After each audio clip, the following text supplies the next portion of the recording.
My name is Tom Bearden, Lieutenant Colonel, U.S. Army, retired. Spent 20 years, a little more than that, in the active military, mostly in air defense, various other assignments, field artillery, technical intelligence assignment, liaison to Canada, to some technical work going on site in turbulent wakes and reentry systems and so forth at the Canadian Armament Research and Development Establishment, and spent quite a number of tours in basically R&D work in the military, developing missile systems and things like that.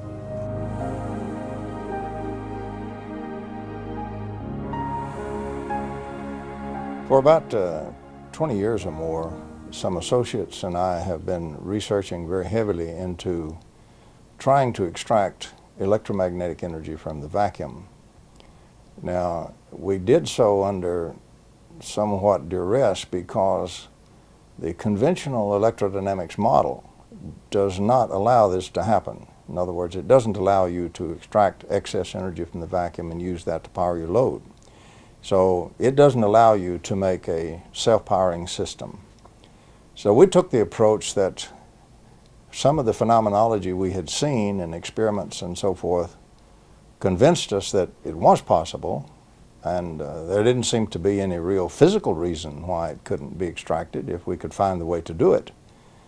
But we had the problem of why doesn't the electrodynamics allow it to be done? So at the same time, we also began a study of the foundations of electronics.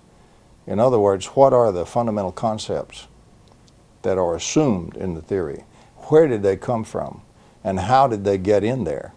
And that turned out to be very interesting and very pertinent, because electrodynamics kept getting modified and restricted is what kept happening to it. The original theory that Maxwell had was 20 equations and 20 unknowns, quaternion type equations. What we've done is the closed current loop circuit, where all the carriers have the same mass per charge ratio. All the buckets have the same weight, so to speak. Anytime you build a circuit like that, it's quite easy to show that the amount of energy that circuit collects, when we do this free regauging and we do increase its energy, ever how much it collects, it will then use precisely 50% of that to destroy the thing that let it do that. And it's really the dipole, the source dipole. It will use that to kill itself, so to speak, and have no more excess energy. The other half will go out to the circuit and power the loads and losses. That means less than half gets to the load. Well, to restore that source dipole, in other words, so we can get some more energy in to use, it costs just as much to restore it as was used to destroy it. So we got to put in more than we can ever get out in a load with such a squirrely circuit. And that's the only kind of circuit we've used in power systems since day one. We're still building them. We're still making power systems that deliberately kill them. So we pay the power company to have a giant wrestling match inside its generator and lose. That's really what we pay them for.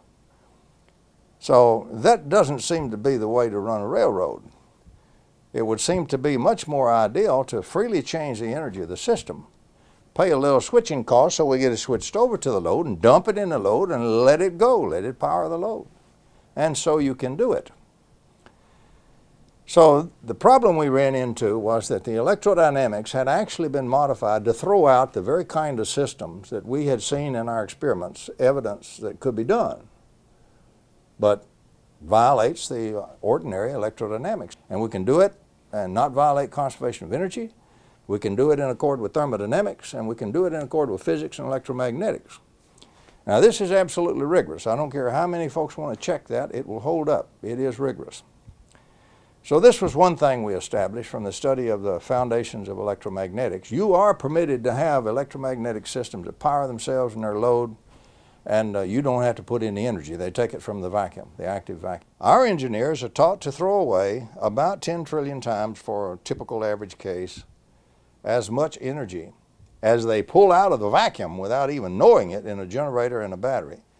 And it's pouring out down the circuit and misses the circuit. They throw all that away and only calculate the little bit that we catch in that circuit and then use. Now, when we measure the circuit, we obviously measure the energy being dissipated by the various pieces of that circuit. Well, if the energy is being thrown out of there, it had to get in there.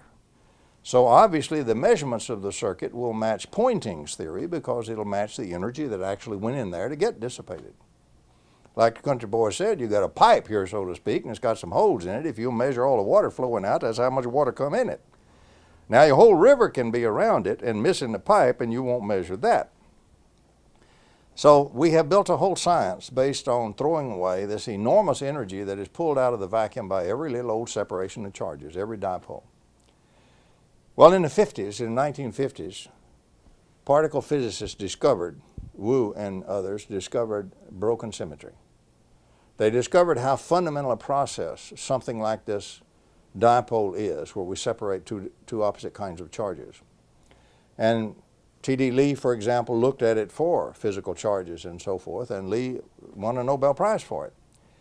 Any dipole is a broken symmetry in the furious exchange with the vacuum. It's a broken three-dimensional symmetry. What does this mean? Cutting through all the words and getting down to country boy language. It means that nature does not insist on conserving energy in three dimensions. We do because we have a three-dimensional mind. We like to think in terms of space because observation itself destroys time and what we look at is spatial. So we like to think the world is made of space, not space-time. However, nature loves to work in four dimensions. Her fundamental law is conservation of energy must apply in four dimensions. Now, you're not going to beat that one, so never think about that.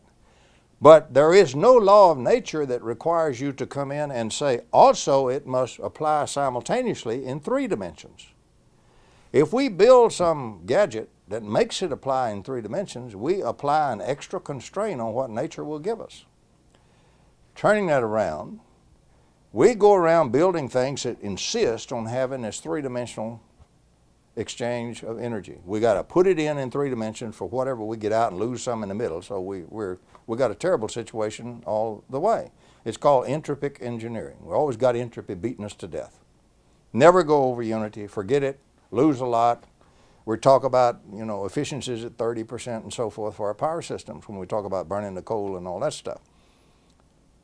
But nature doesn't require you to do that. All you have to do is break a little bit of this three symmetry set of chains where you have tied her feet to the floor. Once you break the flow in three dimensions, you no longer have to conserve energy in three dimensions. The basic conservation of energy is an inflow from four dimensions, outflow in three dimensions. From the fourth dimension converted and flowed out into three.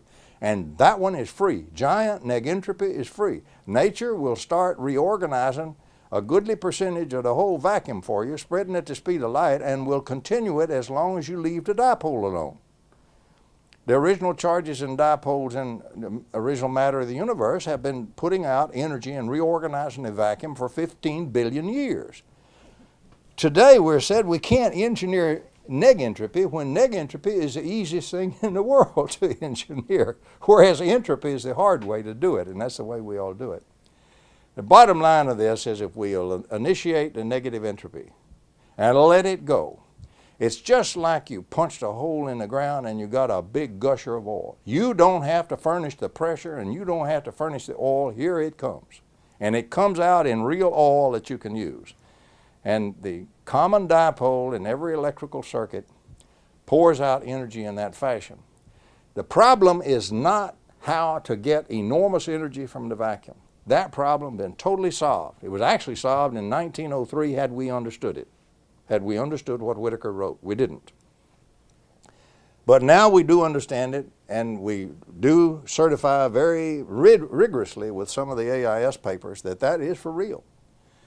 The problem now is how do we catch a goodly bit of this energy and use it asymmetrically. You dump it in a load, let it power that load, and not use half of it to go back over and kill the little dipole. So we set about then to build one that wasn't built that way. Have you been successful? Yes, we have been successful. We have just built our second model. The first model produced 5 times out what we put in. We pay for switching costs. We don't put any energy into it to actually power the system. It comes right out of a permanent magnet, which is a dipole. the reason for using a permanent magnet is very simple. You can pass the flux back in a flux channel back through the permanent magnet, and those poles don't get destroyed. They are welded into the material when you magnetize it. That's not like little charges separated in electrical charges. You knock the charges out and destroy the dipole. So we can bypass one of the big problems with a permanent magnet. We don't have to destroy the dipole. That gives us one solution going in. The other is, how do we catch the energy? Well, that turned out to be fairly simple. We found a material which will separate the magnetic field from what's called a magnetic vector potential. The vector potential flows unceasingly from the magnet. It'll flow from now for the next 15 billion years. You can't slow it down. You can't change it as long as that magnet is there. So you have plenty of energy flow. The question is how to use it. So we use it by diversion. We reason that this flow will replenish. It's like a river. It's like a humongous river. If we dip some energy out of it, it'll replenish the hole we dipped out of at the speed of light. So for all practical purposes, instantly. So we can dip and dip and dip. We have to pay to switch to do that. But we can keep dipping, and the water fills as fast as we dip it. Then if we come down to another area and we let the water that was replenished still interact with something, and at the same time we dump the water that we dipped in there, we will have more energy by far than what we're paying for dipping. So we looked at it as an energy flow process, which it is, and we found a material which would do part of the dipping for us. It will separate the magnetic field from the magnetic vector potential. Yes, there is a history, a long history of over-unity systems. What has happened to them? For example, Nikola Tesla had one. Basically, his big magnifying transformer that he had on Long Island was such an over-unity system. The way that one apparently worked is he got the entire Earth itself in resonance. The crust of the Earth, as you go down in there, is made of highly nonlinear materials, particularly when you get down to the perovskite or whatever you call that stuff. And it will act in the bulk even, it will interact in a sort of a nonlinear optics fashion. It will do phase conjugation. And so eventually what it does is everything going on is feeding energy into the Earth starts to feed energy into that wave that he created. So he gets a lot more energy in his resonant wave fed from outside, from the environment in the interior of the Earth. And that's the way he built up a humongous wave of energy. His idea was you could then put in a tap on it anywhere else on the world and extract it free. And of course J.P. Morgan's take on that was, that's foolish, you can't put a meter on it. So that actually doomed much of Tesla's career at that point when Morgan found out that Tesla was going to produce the energy freely. Small cost here at a central location, everybody else could tap it for free. It wouldn't have powered the whole world today. It would have powered much of the world in those days.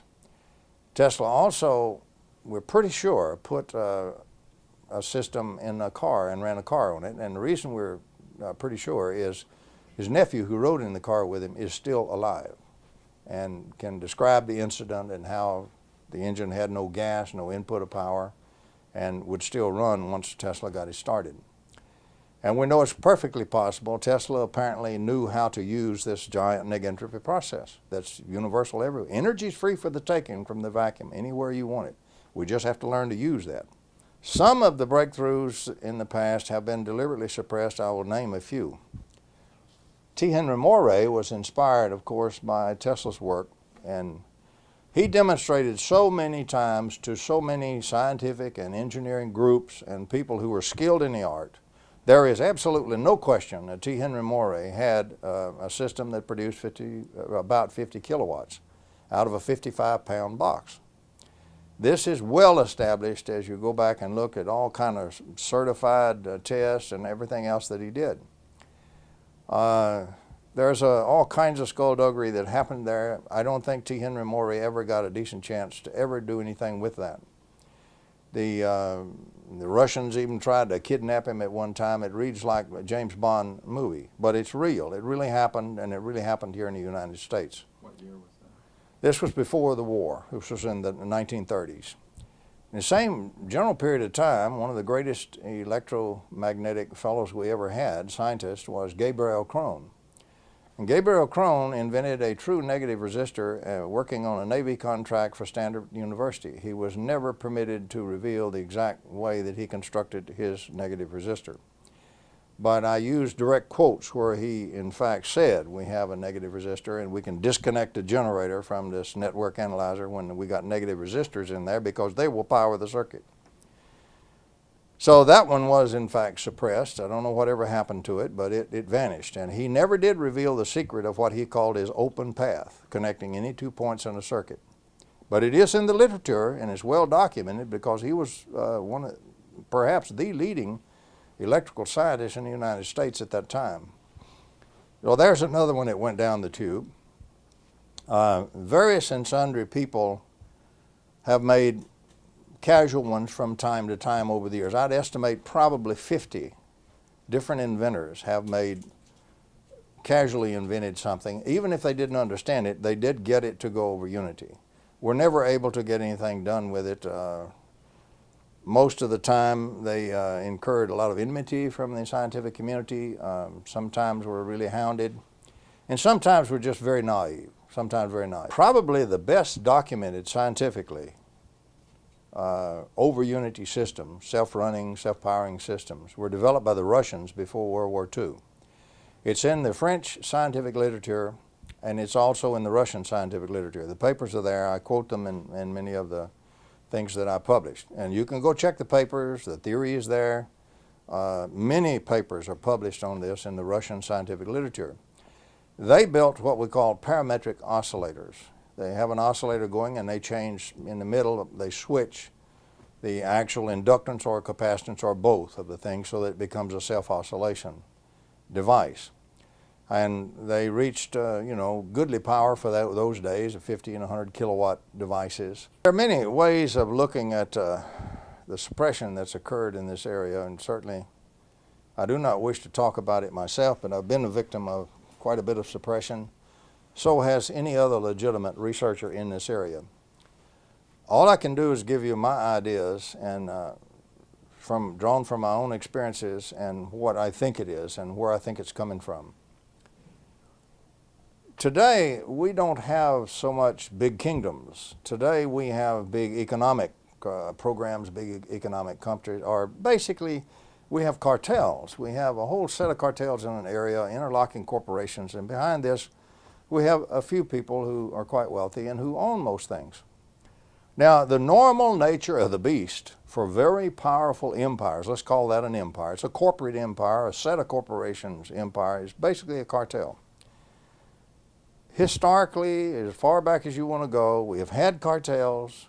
Any time we have a very powerful cartel or set of people that control a lot of things, that resists any means of changing its inflow of control and its inflow of funds and money and its power.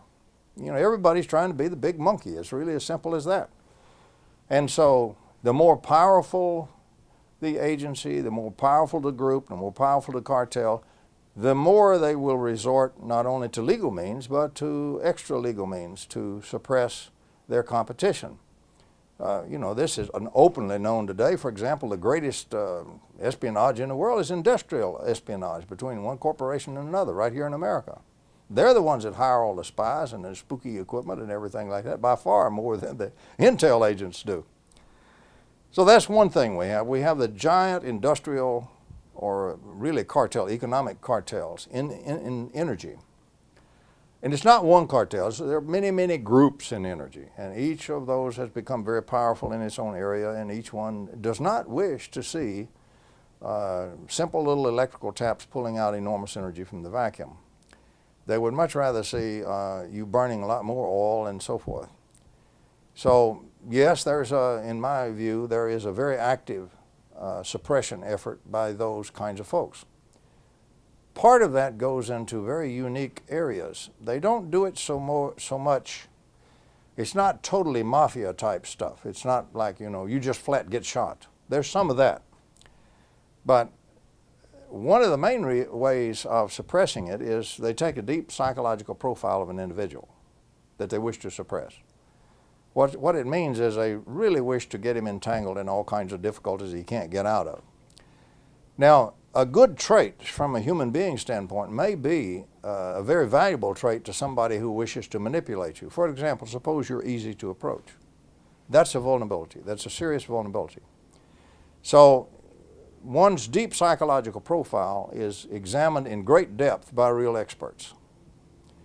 And any way that you can be gotten to where you're naive, you don't have who knows international finance? You can be had on a money laundering scheme easily and not even recognize that's what you're in. So any way that you do not have good knowledge, or you do not have ability, or you have a vulnerability, they call them vulnerabilities, then they arrange scenarios just like you would write a movie. In fact, they do it with computers, all computerized. And in this scenario, we write a play where this particular vulnerability is going to be exploited in the target. Now, they keep deep psychological profiles on lots of useful fellows. These are people who basically have knee-jerk reactions or something, or they're radical, or they have some kind of way they interact, which, if could be connected with you, would be in the area we wish the interaction to occur, to get you off into something else totally different from what you're doing. So the next thing you know, here, all it takes to set that up may be a phone call and stimulate the interaction to occur. And then the controllers sit back and watch the game go. It's gaming. But it's just like watching a movie scenario. One of these days, we'll probably write a book on gaming and how it's done and what kind of the main games they can use. But I can tell you they're very effective. You can get so many different games from so many different walks of life by so many charming folks who are really oily characters that you would not believe it. And those come at you en masse. And usually they bury you. They bury you off in the courts. They bury you off. They get you tricked into doing an illegal act. How would they do that if you wouldn't violate the law? Real simple. How can you be made to violate the law when you're not a criminal? Simple. Let me give you a for instance. A fellow comes in and he says, you know, we really need to get some real major financing. Every inventor's poor. Everybody's struggling. Nobody's got the money to build all these build-ups, which may cost $10,000, $15,000, $20,000 a piece. So everybody's struggling for money. So he comes in and we're going to raise this. We're going to form a stock company. We're going to do all these good things. Unbeknownst to you, he goes off to the Securities Exchange Commission and several other people, Treasury Department, and he says, hey, I think I have fallen in with a den of thieves. Of course, he's the CEO now, understand? Of course, he's the guy who knows all this stuff. And I'll tell you what I'll do. If you'll give me immunity to prosecution, I'll help you catch these crooks because they're going to do the greatest money laundering thing you ever heard of. It's going to come right out of one of these foreign countries. It's going to be scrubbed and come in here to fund this effort. It's going to be laundered dope money or something like that. You have no knowledge this is happening. And they jump at the chance. They'll give him the immunity to prosecution. That's their normal modus operandi. They want to catch some crooks, and this guy's going to help them catch some crooks. So then he goes off and sets all this up and keeps you deluded about what's happening.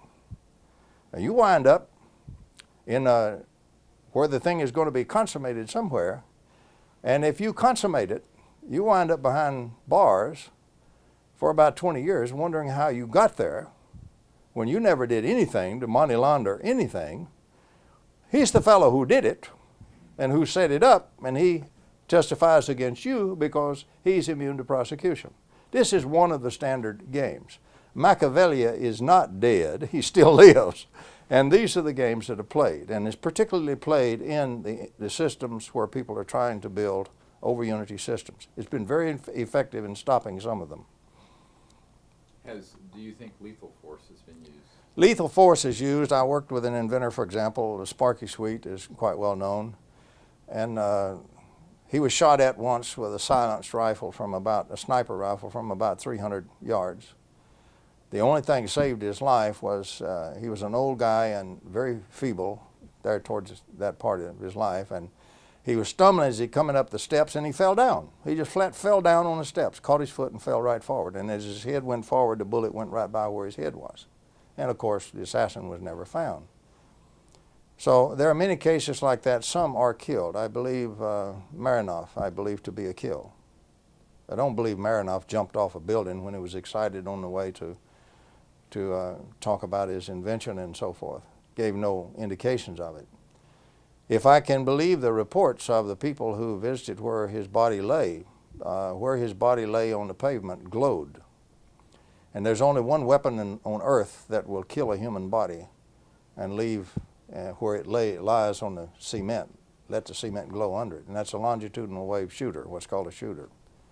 So I believe, my personal belief, I can't prove this in a court of law, I don't intend to try, but my personal belief is that Marinov was killed. He was probably killed by either the KGB or one of their agents from one of the other Iron Curtain countries, killed with a shooter, thrown off the building to make it look like suicide. The police probably knew about it, that's why they let the body lay so long before they moved it. They didn't want to tangle with the longitudinal waves from it. So yes, there are some rather bizarre things that have occurred to some people. As I say, I prefer not to dwell on that, try to get by as much of that as we can and try to dwell on the science. The only way we're ever going to beat all of this stuff, we have to convince the scientific community that there's real science here. Let me now review some of the implications of what I hope is just now emerging in these energy systems, where we take the energy from the vacuum, turn it into normal electromagnetic energy, and we catch it and use it to power our loads. First of all, every system we got out there has been doing this. We just didn't know it. We thought the generator powered the external circuit. It doesn't. It does not power it at all. All it does is we twist the crank on the generator, the shaft, to turn the shaft, and that forms a magnetic field inside the generator, and that energy in that magnetic field dissipates itself upon the internal charges to force the positive charges in one direction and negative charges in the other, and make that dipole, and that's all the generator does. It doesn't add 1 watt to the power line. All the coal, all the oil, all the dams ever built, all the nuclear fuel rods ever consumed, never added 1 single watt to the power line. All they did was keep rebuilding the dipole that we have designed a silly circuit to destroy faster than we can power the loads. Not the way to run the railroad. So we have polluted the planet, we're killing species, we're poisoning our own lungs and our own environment. We don't have to do that.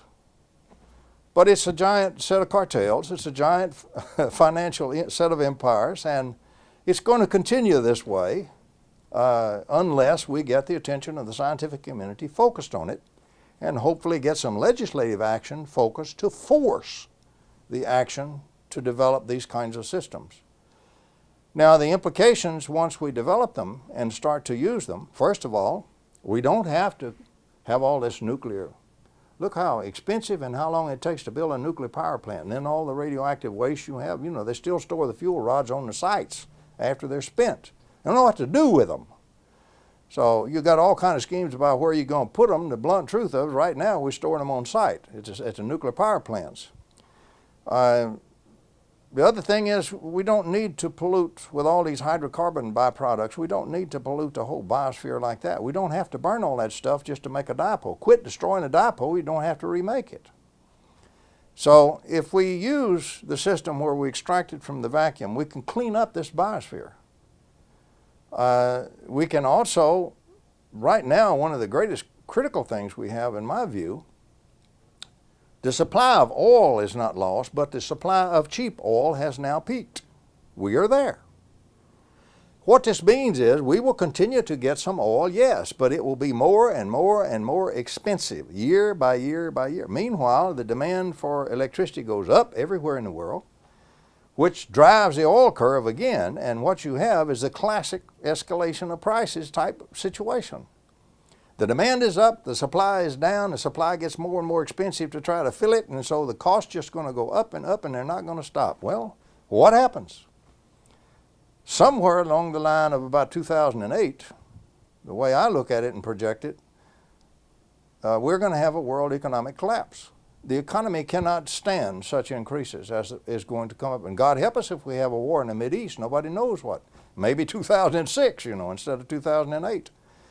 But I believe by 2008, we will see the world economy collapse. Now, about a year before that, as the economies are crumbling, not everything runs up and like a square wave collapses in one instant. As they start to crumble, and the stress on all these populations and all these leaders and all these nations increases so much, desperate people will do anything Desperate leaders, particularly fanatical leaders, will do anything.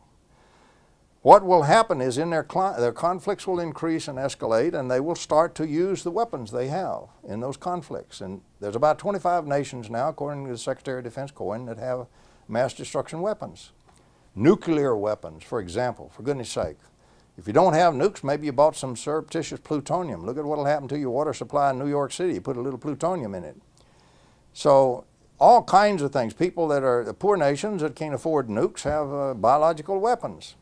But about 25, and it's growing all the time, has weapons of mass destruction. Now, by the way, those weapons are already in our large populations. If you will check Colonel Lunoff's book, Colonel Lunoff is the highest ranking GRU defector we ever had, and his book's cleared by the CIA, so what I'm saying is cleared. Lunoff tells you how the Russians introduced the nuclear weapons surreptitiously into their operatives on the ground and secreted them in the U.S. He tells you how it was done in the book. So read the book. All our big cities, as far as I'm concerned, and population centers already have weapons of mass destruction hidden in them. We used to call that dead man fusing. And so all the nations have dead man fused one another one way or another, and all the old studies showed that in a heightened tension, great conflicts and high tension, whenever they start popping the nuclear weapons or the weapons of mass destruction, you have a very formidable thing that happens to you. Nobody has defenses. Since we have no defenses, the only thing you have is like a fencing duel. You have to hit the enemy before he hits you. You have to destroy him or you will be destroyed.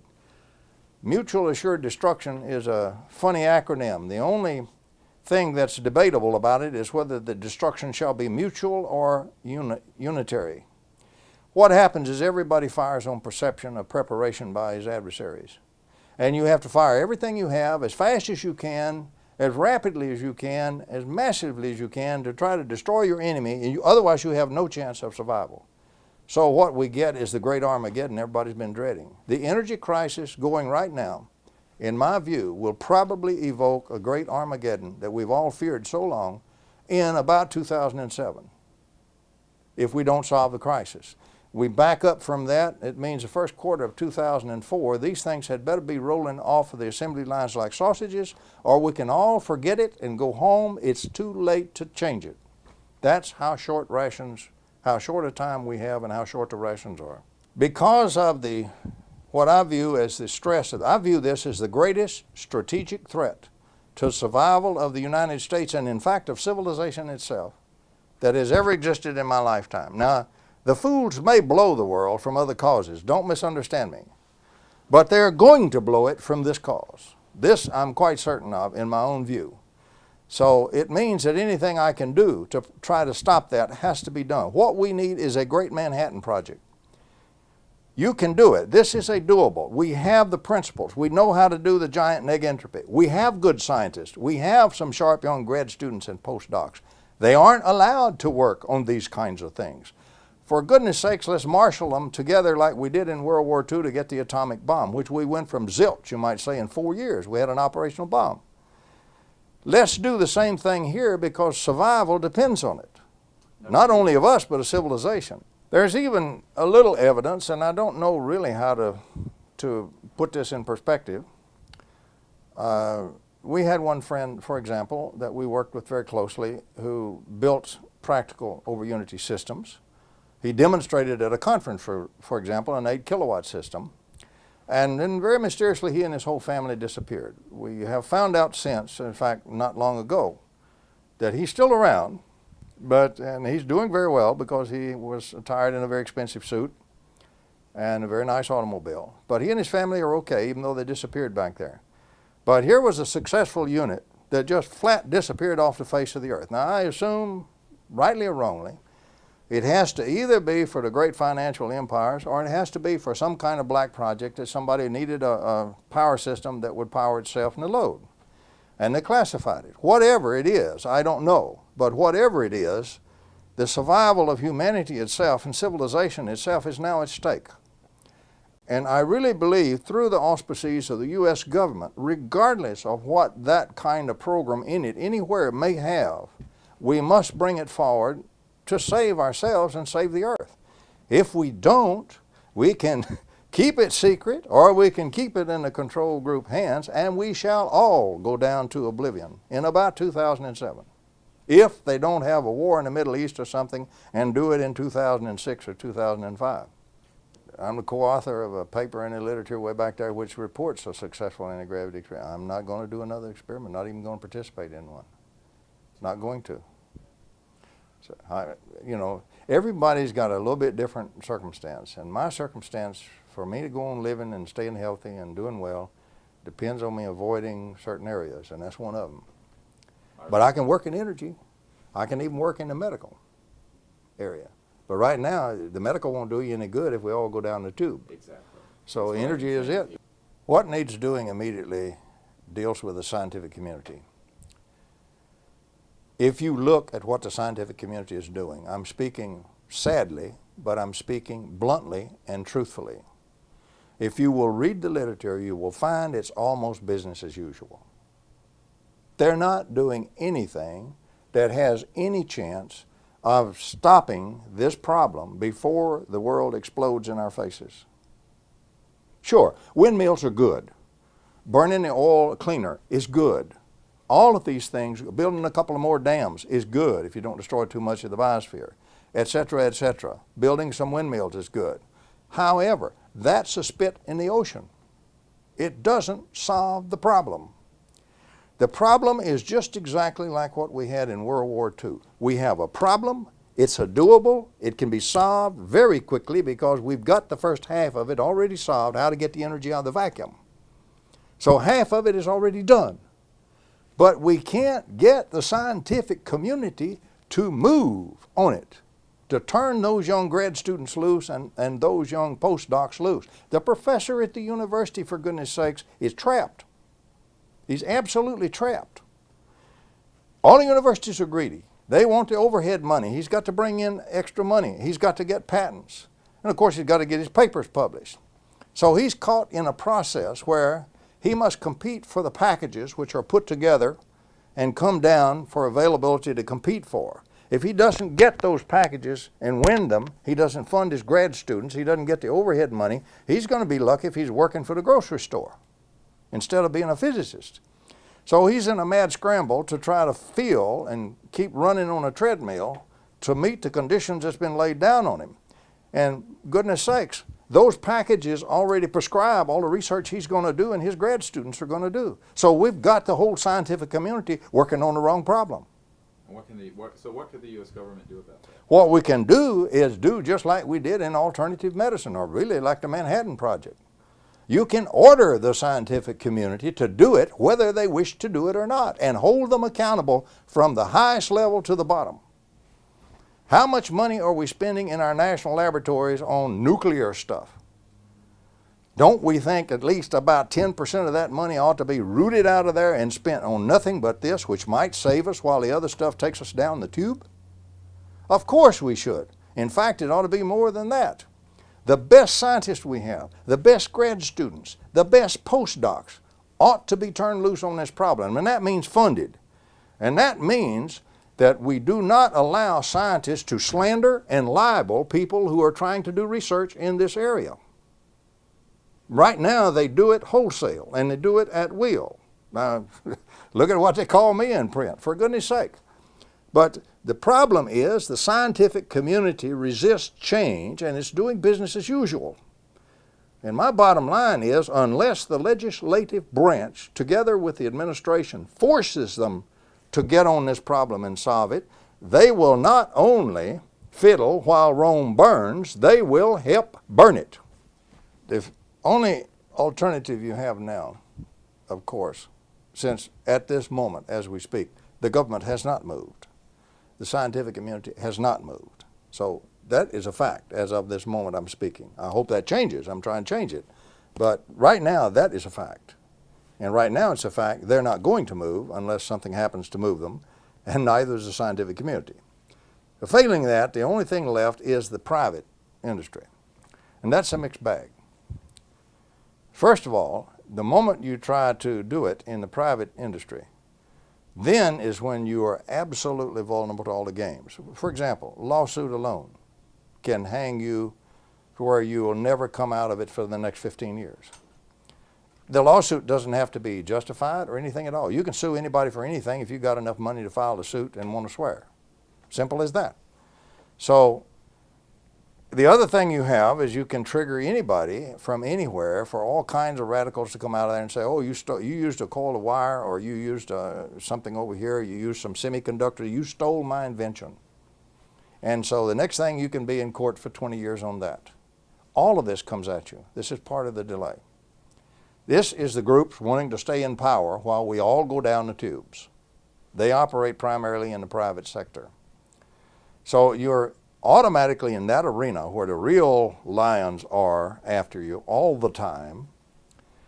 You're over there trying to find a legitimate deal. Okay, let's talk about venture capital, sometimes called vulture capital. But if you find a good one, it's not vulture, it's venture. What does a venture capitalist want to do? He wants to buy 30% or 50% of your company, or 51, or maybe 60. He's got the money. The next thing he wants to do is he's going to move you and all your guys right out of there, and he's going to put his own management team in there, and he's going to run it with bean counters. If you run this one with bean counters only, you destroy the program before you start. So your only choice then is to avoid venture capitalists like the plague and to try to go for licensing, which means the brunt of doing the research on the front end falls on you and your meager resources, which for working people is whatever you can afford out of your back pocket. But if you don't do that, you're not going to do it anyway. How many have you seen in the past that went the venture capital route that were real? How many of them made it? I can name 3 or 4 that were real. They're not there yet. They're not going to be there. They were buried. So the thing that sets in, you have to do it by licensing. Then you got to get the patent office. The patent office says it's impossible to do an over unity system. The API, the Physics Institute, comes down on you and says it's absolutely against the laws of nature. It isn't. These are people who haven't even studied the problem, and they know classical thermodynamics, but it's against the laws of nature and it violates classical thermodynamics. Of course it violates classical thermo. You can't build one of these by classical thermo. You build it by the other kind of thermodynamics. So the next thing you have is the scientific community is all over. Look what they did to cold fusion. There's real stuff in cold fusion. 600 experiments worked, for goodness sake. So the thing is, you're against the scientific community is against you, lock, stock, and barrel. And by the way, everything is a distribution curve. Get off of this horse pucky about scientists are always sweet, nice, reasonable people. That is not true. 10% of them are devils. 10% of them are angels, ought to be rewarded at the salt of the earth. But 10% of them have absolutely no ethics, absolutely playing nothing but the big monkey and power game, and absolutely your worst enemy in this area. Glorious opportunity to, in other words, the vultures, or there's a better word for it, the wolves go around looking for the rabbits, and you're the rabbit and they're the wolf. So your next thing you get into is a big wolf-rabbit game with the scientists over on that 10%.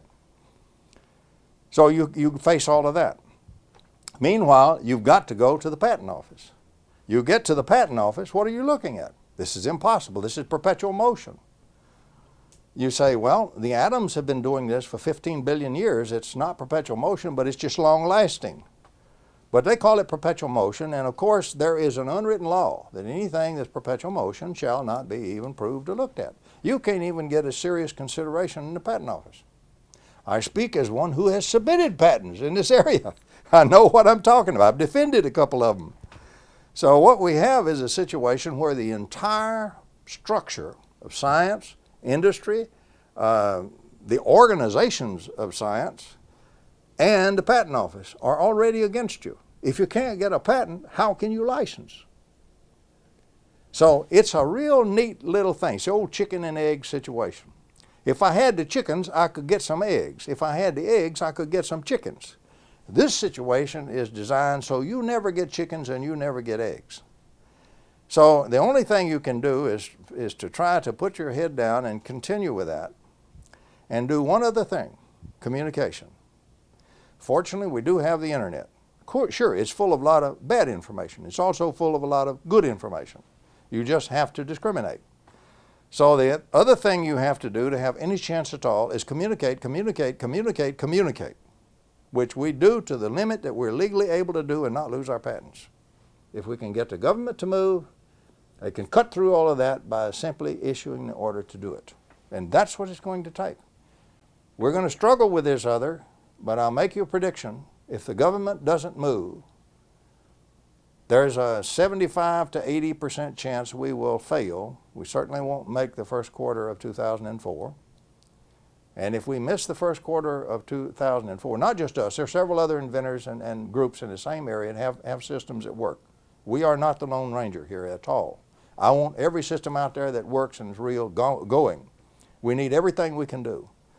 But if we don't make it by the first quarter, then we may as well all go home and enjoy our families for the time we have left, because it's going to blow. It will be too little and too late. And don't come in 2006 when any fool can then see the world is fixing to blow up and say, would you guys like to try this? I'll say, no, I'm going to enjoy my family while the time I have left. You blew it back in 2000 and 2001. You decided right then to blow it. And so it's on your head. And that's will be all we can do if we don't make the schedule. Everybody wants a modern life. They want to get out of the mud and the slime and everything and have lights and have, things that are powered and have industry and jobs and homes and schools. Is a common striving from the human heart. And to try to do that the way we're doing it will destroy the planet, and we will forcefully destroy each other. It seems to me we just ought to be wiser than that. Funding from individuals, the funding from governments is necessary to get the ideas out, to get these people that are thinking outside the box, beyond oil, to begin to supply the ideas and to get the scientists working on those ideas to bring out all the problems that we have with these technologies in a timely manner, instead of them sitting on the fringes for long periods of time. Well, there's some things I know.